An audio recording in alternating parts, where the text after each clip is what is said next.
Hello and welcome friends, स्वागत है आप सभी का YouTube channel masters in ethical hacking में।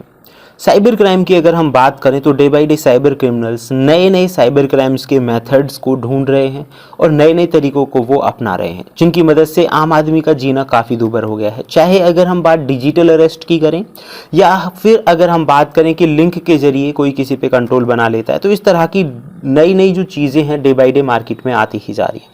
तो गाइज आज मैं आपको बताने वाला हूं कि किस तरह से एक रैंडम लिंक जो आपको कहीं भी मिले, मान के चलिए एसएमएस में आपके पास कोई रैंडम लिंक आ गया है या व्हाट्सएप मैसेज के जरिए आ गया है, कैसे भी आ गया है, तो वो कितना खतरनाक साबित हो सकता है।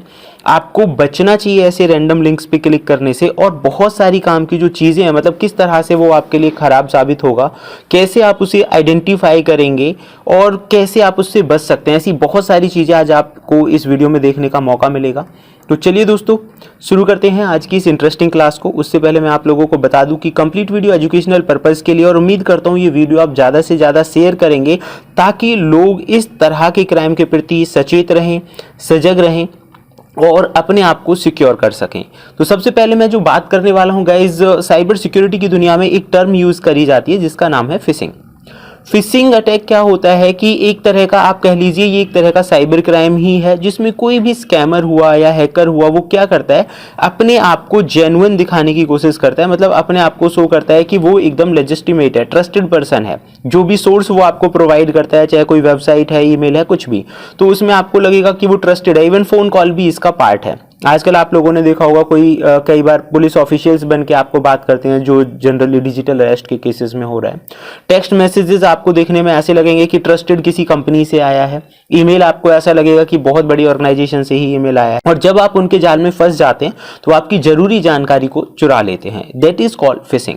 तो अगर हम बात करें, फिशिंग करने के बहुत सारे अलग अलग तरीके हैं, जैसे कि आप यहाँ पे देख सकते हैं। ईमेल के जरिए जो फिशिंग की जाती है उसे ईमेल फिशिंग बोला जाता है।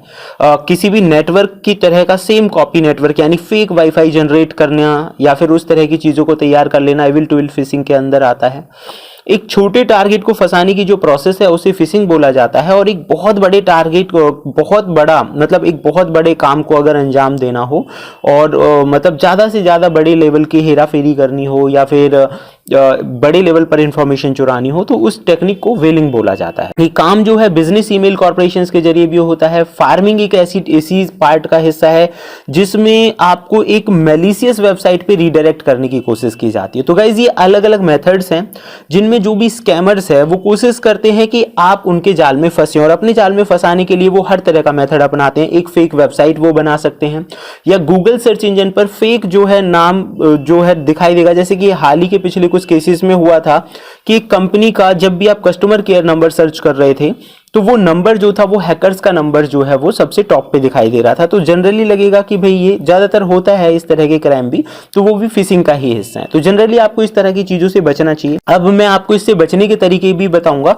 और अब मैं आपको ये बताने वाला हूं कि किस तरह से वो जो लिंक है दिखाई देता है, कैसे हम उसे आइडेंटिफाई कर सकते हैं। तो गाइस चलिए मैं यहाँ पे आपको दिखाने वाला हूं कि ये जो चीजें हैं हम इनको कैसे आइडेंटिफाई कर सकते हैं। एक छोटे से प्रैक्टिकल से आप लोग समझ जाएंगे।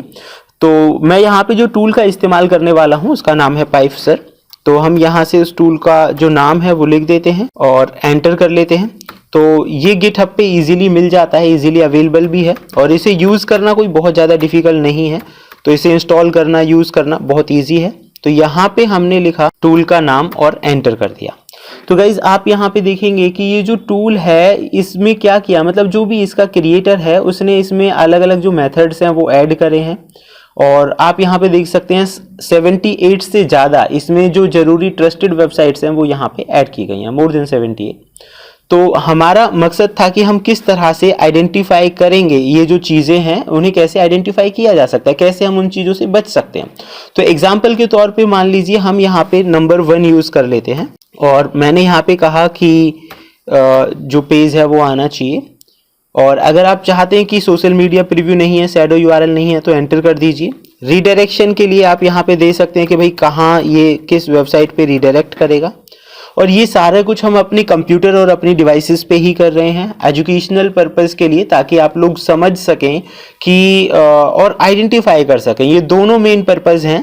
तो इसके लिए मुझे ये बताना थोड़ा ज़रूरी था अब यहाँ पे अगर हम देखें तो गाइज आप यहाँ पे ओके ये थोड़ा सा टाइम लगा रहा है, so let's wait for some time. So guys अब आप यहाँ पे देख सकते हैं कि इसने हमें यहाँ पे 1 2 3 यानी कि 3 अलग अलग यूआरएल्स दिए हैं और 3 ही मास्क यूआरएल्स हमें दिए हैं।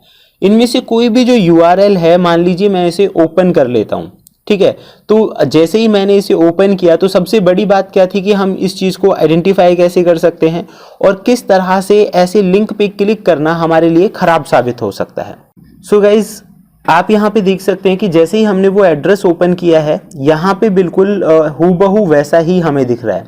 अब यहाँ पे कोई भी अगर कुछ भी इंफॉर्मेशन प्लेस करता है, XYZ वो कुछ भी इंफॉर्मेशन डालेगा, अच्छा दिखने से क्या लग रहा है कि ये तो बहुत जेन्युइन है, एकदम लेजिटिमेट पेज हमें दिखाई दे रहा है, लेजिट है सारी चीज़ें, हम इसे डो नॉट सेव कर देते हैं। तो बड़ी बात इसमें क्या थी कि एग्जैक्टली हमने तो जो काम था वो कर दिया और ये दिखने में एकदम जेन्युइन भी है। सेकेंडली आप देखिए इसका जो प्रोसेस है बिल्कुल जैसे एक्चुअल चीज़ें वर्क करती हैं बिल्कुल वैसे ही वर्क करेगा। अच्छा इसमें सबसे बड़ी जो बात थी कि हाउ टू आइडेंटिफाई दिस, तो गाइज आपको समझने वाली जो चीज़ है वो ये है कि आप यहाँ पे देख सकते हैं कि ऊपर जो URL लिखा हुआ है ये है summitvessels.trycloudflare.com, जो कि जेन्युइन नहीं है। सबसे इंपॉर्टेंट चीज़ यही है कि अगर किसी ने भी हमें कुछ भी बोल करके कोई भी लिंक प्रोवाइड किया है तो आप उसको चेक करिए अच्छे से, तो जो कि मैच नहीं कर रहा है। अब आप कहेंगे कि इस इंफॉर्मेशन से हुआ क्या है, मान लो इस तरह की इंफॉर्मेशन हम दे देते हैं या हम इस तरह के लिंक पे क्लिक करते हैं तो क्या हो सकता है। तो गाइज वो चीज़ें आप यहाँ पे देख सकते हैं कि इस तरह का अगर कोई भी लिंक आपके पास आता है और आप उस पर क्लिक कर देते हैं तो ये जो चीज़ें हैं आप यहाँ पे देख सकते हैं कि हमने जो इंफॉर्मेशन वहाँ पे प्लेस की थी वो चीज़ें हमें यहाँ पे इस पेज के ऊपर दिखा रहा है, जो कि अपने आप में काफ़ी ख़राब हो सकता है और बहुत सारी चीज़ों को ये डिस्ट्रॉय कर सकता है। तो ये अपने आप में कितना बेकार है आप समझ गए होंगे। तो ये था हमारा आज का प्रैक्टिकल। दूसरा अब मैं आपको बता देता हूँ बचने के तरीके क्या हैं। तो सबसे पहले इंपॉर्टेंट चीज़ ये है कि आपको पहले लर्न तो करना पड़ेगा कि पहचाने कैसे, तो वो मैंने आपको दिखा दिया कि ओरिजिनल जो लिंक है वो बिल्कुल अलग है। दूसरा आपको कभी भी आपको सेंस रखना है, कोई भी चीज़ कोई भी लालच आपको दिया जा रहा है तो उस पर भरोसा नहीं करना है, किसी भी अननोन और रैंडम लिंक पे क्लिक नहीं करना है, अनसिक्योर वेबसाइट्स पे नहीं जाना है, अपने आप को अपडेट रखना है और इन सब के साथ साथ 2 फैक्टर ऑथेंटिकेशन जैसी चीज़ों का भी आपको इस्तेमाल करना है ताकि आप खुद को सिक्योर कर सकें। फायरवॉल और लेटेस्ट एंटीवायरस का इस्तेमाल भी आपको इस तरह की चीज़ों से बचा सकता है। तो गाइज ये था हमारा आज का वीडियो। उम्मीद करता हूँ ये आपकी समझ में आ गया होगा और अगर आप चाहते हैं कि ज़्यादा से ज़्यादा लोग इस तरह की चीज़ों से सिक्योर रहें तो वीडियो को ज़्यादा से ज़्यादा शेयर करें एंड देखते रहें YouTube channel masters in ethical hacking. Thank you friends. Goodbye.